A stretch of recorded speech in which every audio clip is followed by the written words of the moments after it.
Okay everybody, welcome. We're starting our vlog here for Abu Dhabi Finance Week. I'm going to take you throughout the conference. As you can see, we have business mode activated and we are meeting the biggest institutional players in not just crypto, but in the world.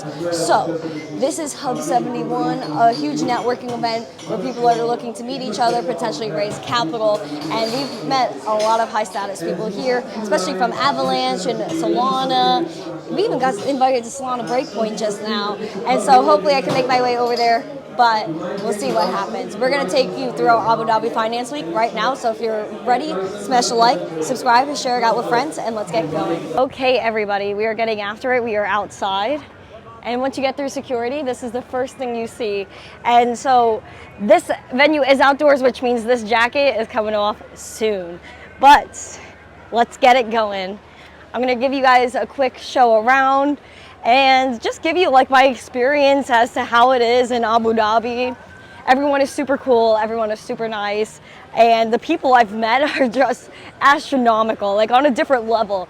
Yesterday, so this is day 2, on day 1, I met Brian Armstrong, the CEO of Coinbase. You guys have seen my post on X. If I have enough time to edit the picture in, there it is. And I also met the guy that basically runs the Middle East part of Ripple and on the institutional side. They do have a whole stage here. We love that, Abu Dhabi Finance Week.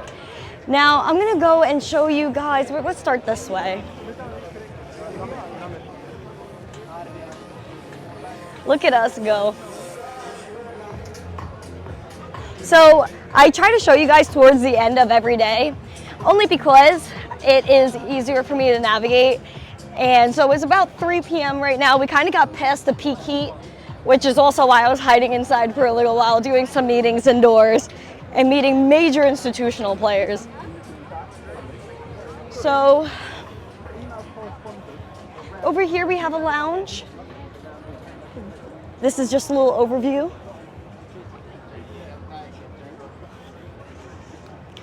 Right over here is actually where I ate yesterday. This was like a whole waterfront lounge. You know what, let me see, let's climb up these stairs. Let me show you the view up there.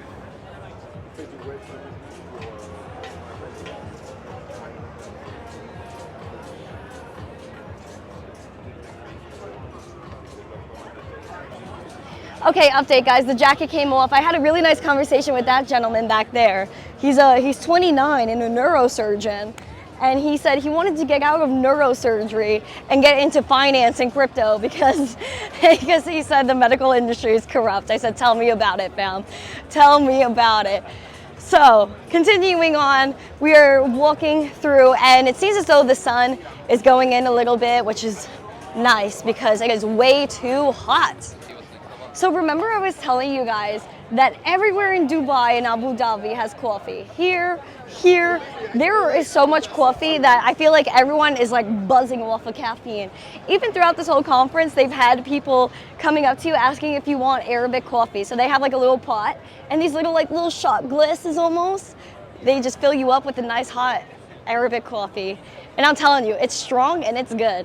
So there's also a bunch of mini offices here. So you see Binance is behind us, Circle is here, and I'm actually on a mission to try to find Jeremy from Circle. We'll see if I'm able to find him. We're gonna actually approach the Circle office right now. I'm gonna flip the camera so that way you guys can see all of the exciting little offices here. I just think they're so cute. Okay, hold on. As you can see, there are some interviews going on here. We have eToro, Circle, Sky News is up there as well, Binance.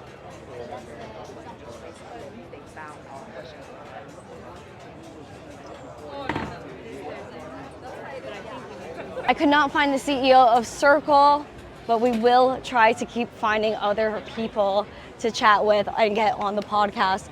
We have HSBC is at this conference. Also Standard Chartered is here as well. Standard Chartered, as we know, has been killing it on the institutional side of crypto and trying to go ahead and get all of that money and all the liquidity. They're very bullish on tokenization. Look at this, a whole other coffee stand, coffees, teas, everything. People continuously keep stopping me because they see me with the selfie stick, and they're like, "Are you a vlogger? Are you a blogger?" Yeah, I'm out here doing things. This is a stage right here. Let's see if we could go take a peek at the stage. Hello. All these trends that are going on, which is going to be $3, $4, $5 trillion, that's going to be problematic. Now the banks, Wells Fargo had their asset cap removed, so the banks in 2013 were basically told, hey, 6 times leverage, you can't do that. That was the stage. Now we're going to continue moving. Right here, we do have CNBC. Right behind us, we have Sky News. And then, on the other media stage right here, Bloomberg. I was talking to each one of these outlets yesterday. Also, FinTech TV is here. FinTech TV did an interview with me in New York back. Hello. How are you? Good, how are you? You're doing a selfie video? I'm doing a video, yes. Who are you? What do you do? My name is Sanjeev. What do you do? Let me get, yeah. What do? I bring in financial technology from Singapore into Middle East and Africa. That's what I do. Wow. So what sector are you mostly in? So most of my work basically is around lending platforms, wealth management platforms, innovation platforms, eKYC and AML kind of stuff. And of course now stable coins. Those are the kind of technologies I bring in from Singapore. Oh, so you're into crypto? Well, not into crypto. I'm into stable coins, which is very different from, well, in a way. So why the hesitation toward crypto? Why the hesitation? I have no hesitation towards crypto. It's just that there are some things which I, as a traditional banker, don't fully understand, and therefore I don't go near. So what don't you understand about crypto? What don't I understand about crypto? So Like, what are your major questions? My major questions is the basis of value. So what's the basis value of fiat currency? Well, at least the fiat currency is backed by some kind of a national treasury, a structure that's built on very, very solid technology, regulations, so on and so forth. Which is actually, I'm just out of a I don't think that's exactly accurate either. Well, I think it is. I think well, it is. So let's like talk, the dollar, right? What's the dollar backed by? Sorry, I didn't get your name. Randy. Randy. Okay, Randy. So Yes. you are clearly in the crypto world, right? Yes. Okay. So what do you do? Why do you tell me more? I'm a about digital asset educator. You're a digital asset educator. Fantastic. Okay, this is just the right conversation to have. Yes. Honestly. Okay. Yes. So, what's the? Okay. So let's talk about the hardening of technology, right? Now, by and large, the banking industry, which is where I've come from, right? And I'm traditional, all of that kind of stuff. The banking industry, which I've come from, is essentially built on technology and processes that have been created, tested, and have done reasonably well over the last few years. Yes. Okay. Now, I'm not saying crypto is untrue or it's not correct. It's just that I, as a banker, don't fully understand it, right? Yeah, now, and I want to help you. The more I understand it, the more I understand just how hard that technology, how protected the individual is, versus some of the challenges that I've read about, the anecdotes that I've heard about, that will help me sort of transition more and more towards the world of crypto. Yeah. 2 years ago, I used to laugh at stablecoins. Really? Now today, I'm like, I think it's the best thing since sliced bread. So It actually is. I think, because the way I look at it especially is the unbanked, right? How do they get access to maintaining value? And I feel like that's through Bitcoin and stable coins. yes. So tell me about why didn't you like stable coins then? Why do you like stable coins now? Because I think the whole process on the basis on which stablecoins, are you recording? Let me make sure. Yes, okay. Okay. So whole basis on which stablecoins are premised in the past was on some kind of a formula. There wasn't actual asset backing, right? And I think the more and more stablecoins have hardened in terms of how they are backed and how they are recognized. Yeah. Now it's sort of more acceptable because there is a sort of an equation between the value of the stablecoin and the dollar that backs it, right? So stablecoins have evolved, and therefore I think stablecoins are actually doable. The fact that they are based on blockchain makes them extremely usable.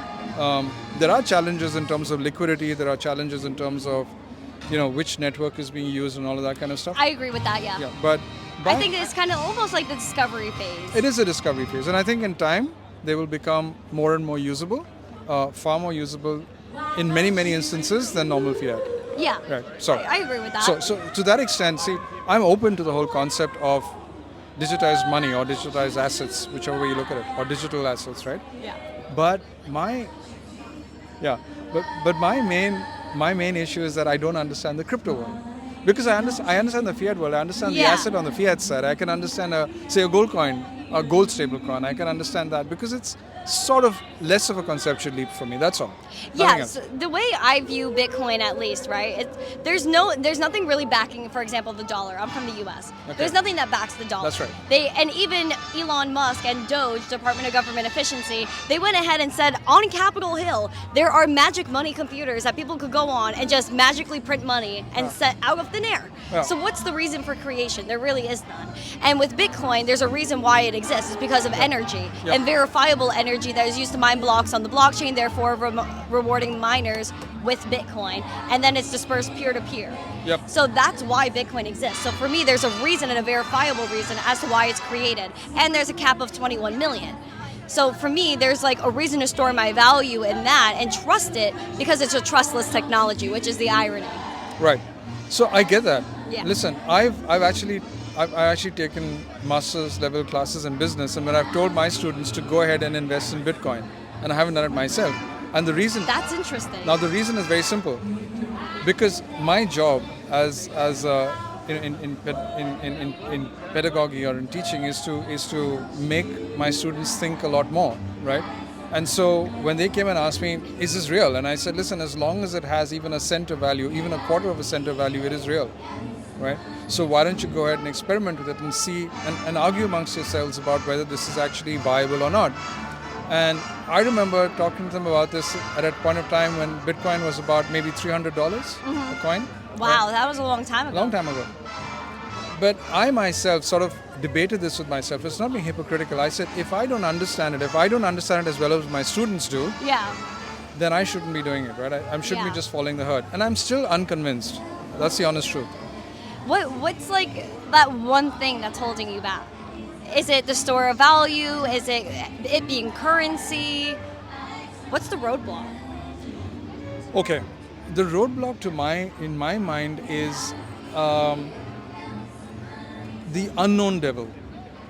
And what exactly is that? Okay, so if I look at the fiat world, right? In the fiat world, I know about what the concentrations of wealth are, where they are, somewhat, right? Even though a lot of it is still shadowy, but I somewhat know that territory. In the Bitcoin world, because of the anonymity of it, I don't know who's behind that money, and I don't know who Like holds. who the creator of Bitcoin is? No, I'm not interested in who the creator of Bitcoin is. I'm more interested in who holds the most number of Bitcoins. I mean, you could see that on the blockchain. Like you could see the wallets and who owns what. Well, I don't know how many people own how many wallets. There is not a one-to-one mapping between the owner of There a is. You could look up on-chain analytics. You can see how many wallets are in existence and how much each wallet holds. Yeah, but you can't do a one-to-one mapping between a wallet and an entity. And that's really up to like let's say an ETF issuer could disclose their address to show people how much they An ETF own. issuer could, but I'm saying that if I look at the number of wallets out there, if I was to actually do a one-to-one mapping between the wallets and the entities that support those wallets, I think there are going to be a lot of cases where there are a number of wallets which are owned by a single entity, and I don't know which ones those are, who those single entities are. And so theoretically, a whole bunch of wallets could act in concert and drop the value of Bitcoin. I would say the likelihood of that isn't high. Like to say that like thousands and thousands of wallets are like holding majority of the Bitcoin supply to be able to dump the market. I don't think that's even possible at this point. That's interesting. I'm open to that. I'm open to understanding why not. Yeah, because like if there was one entity with so many wallets to dump the price, wouldn't they have done that already? And I don't even think there's enough Bitcoin in circulation for someone to own that much, because if you look at how much is dispersed, even through exchanges and ETF issuers, like you could see where majority of Bitcoin is held. Whether that's like MicroStrategy or some companies that own like hundreds of thousands of Bitcoin. So like the big holders are mostly known at this point. Wow, interesting. And even if you look at like, on-chain analytics and look at the whales, like we call them whales, Yep. the whales, from like 2010 and stuff like that. Whenever someone with like an early Bitcoin address moves money, people know about it because they call them like OGs. Like the fact that, okay, they're moving Bitcoin right now. What exactly does that mean? And if they decide to sell and they're a wallet from 2010, look at how long they've been holding Bitcoins, basically since it was almost worth nothing. And so a lot of people from that time would like probably sell to earn some profit just because they've been here for that long. Awesome. Yeah, so I don't think, even if someone holds a lot of Bitcoin from like 2010, it's just because they've been here for a long time and they were early to the game and probably mined it. Yep, that's true. Yeah, so it's about the perspective, and Bitcoin's still really early. No, I agree with you about that. I agree. It's just that. And you could even consider this too. I think that there's millions of Bitcoin that are actually lost. Yeah. Because how many stories I've heard about people mining in 2010 on their laptops and then just throwing it away. You don't know how many of that I've heard. So you could even consider the amount of Bitcoin that no one can even recover at this point. And the fact that there's 21 million to exist, there's around 19 million mined right now. I would say from my own educated guess, probably upwards of 5+ million are gone. Just because of people's ignorance. That is truly amazing. Yeah, so you think about it, like how much Bitcoin is actually left for people to scoop. And if you look at the analytics like on chain, and there's like a bunch of websites you can look at this, how all the centralized exchanges, right, like the Binances, the OKXs, the Coinbase, out of every single exchange, all collectively, they only own about 2 million Bitcoin. That's it, right? And so if you do that kind of math, it's like supply and demand. If retail starts FOMOing in and Bitcoin goes on this massive bull run, there's not enough for retail to buy. There's only 2 million Bitcoin left on exchanges. And then you have the Bitcoin miners. The Bitcoin miners are mining them, yet they're actually buying Bitcoin back for their own treasuries. And that alone should tell you, if the miners keep buying the Bitcoin back, there's a major supply shock that's gonna come. Got it. Interesting. Yeah. Interesting. That puts a lot more perspective, right? And interesting. Listen, Randy, I'd love to sort of learn more about this. I'd love to educate myself. Happy to. Yeah. You should follow the channel. Look at my YouTube podcast. Okay. So usually, besides me being in Abu Dhabi, I go live usually Monday through Friday at 9:45 a.m. Eastern, like New York time. And so I do like basic like crypto news, charts, and all that. I also go to schools, and I do like anywhere from elementary school to colleges and adults. People call me to do like 101s and like teach people about this, like the basics, like what is Bitcoin, what is blockchain, what is a wallet, how do you use it, and things like that. And I feel like the basic education is what people really haven't done yet. And even like the questions you have, like this is what we need to break down to the entire world, because I feel like I literally saw it make sense to you. No, it made sense to me. So the reason I'm talking about this is because I've just come out of a very interesting conference, a technology conference where I was a speaker. And we were talking about resilience, and all that kind of stuff in the banking technology world. And one of the big challenges we are facing right now is, the fact that banking technology itself, could be under threat because of quantum computing, because of artificial intelligence attacks, and so on and so forth. Yeah.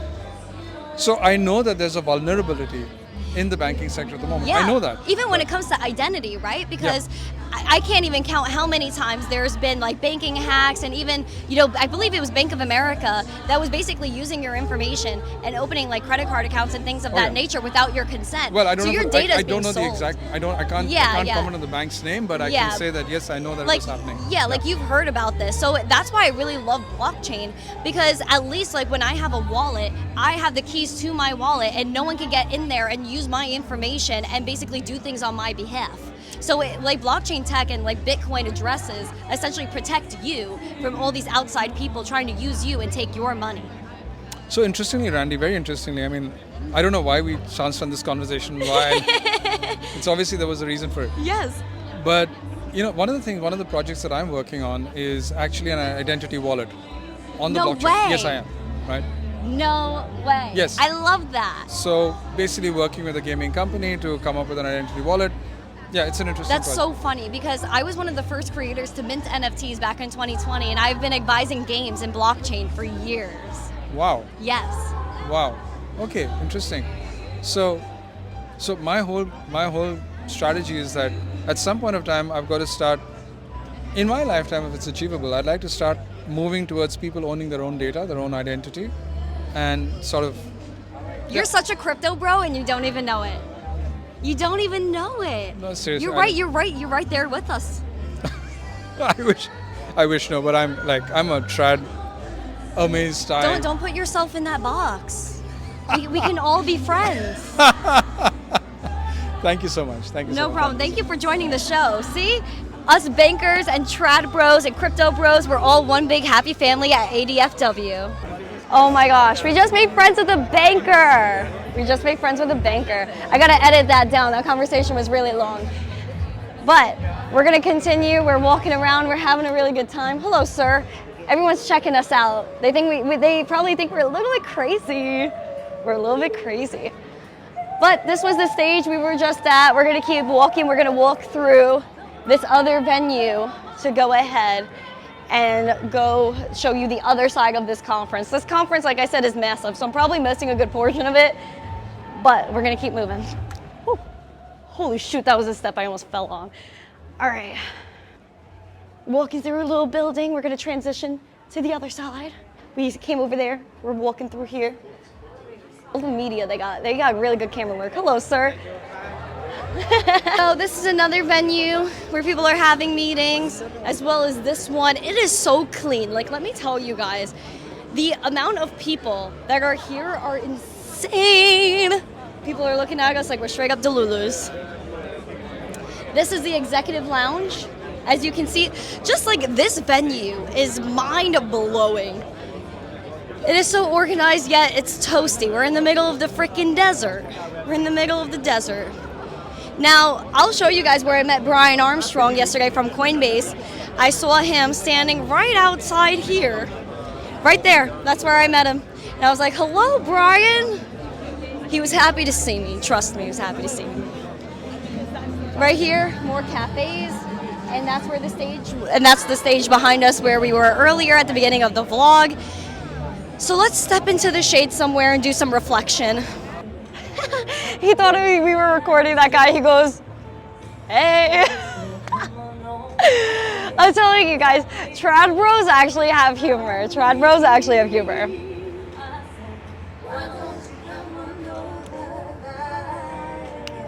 They have a live little band right now and they're singing some good tunes. It's a good time.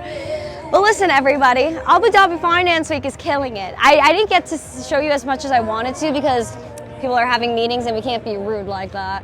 But Abu Dhabi Finance Week has been so unique and probably the most interesting conference I have been to besides Binance this week. And there's a bunch of conferences going on. I know Solana Breakpoint actually starts on Thursday. Today's Tuesday. Traditional guys, like the banker we were interviewing before, they genuinely want to understand what goes on in crypto. They don't understand. They have the most basic questions, which again, isn't their fault. Because like that guy said, he's wired into TradFi. That's why he's been literally kind of like, I don't know if indoctrinated is the word to use, but it's definitely one of the things that people are like, you know what, this is what I was taught. This is what my mind is geared to. They can't really adjust to anything different. And so crypto being something that actually makes sense sometimes doesn't make sense. Like how I said to him, there's no value behind the dollar. There's no intrinsic value there. What's the reason for its creation? There literally is none.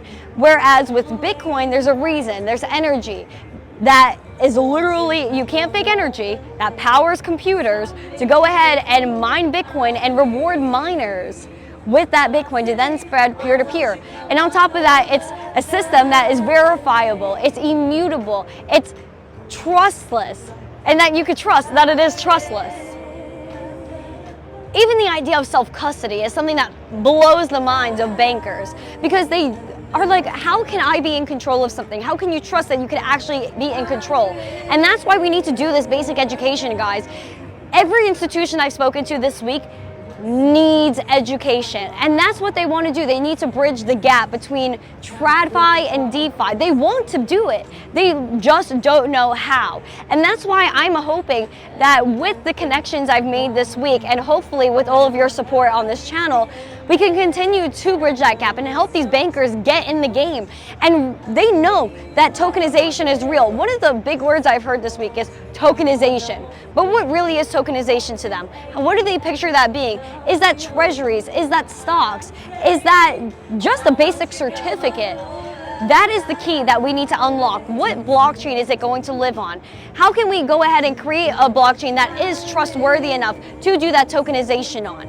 And even the bankers know that Bitcoin We love Bitcoin. It's our number one. It's a store of value. But that's not where technology or tokenization is really going to live on. Is it going to be Ethereum? Is it even going to be Solana? And these are the questions that together, traditional finance and DeFi, we're going to figure out. So I'm more bullish than ever, actually, because now I understand TradFi. Now I understand what they need, and it's education. And people that were telling me, Randy, don't post educational content, nobody cares about it. These people care. These people care. And they see me being 22 coming out here, and they actually were like, wow, you're 22, you made it out to this conference on the other side of the planet, all to go ahead and speak to us. And I said, yeah, bro, I'm here for you. And so what the message I want to spread to people is we shouldn't be mad at TradFi. We shouldn't be attacking TradFi like these are evil people. Not everyone's good in TradFi. We know that. We talk about that on the show. We don't really like centralization. But we do understand that traditional finance has a place, and the technology they're using is outdated. And so crypto is just the next level for us.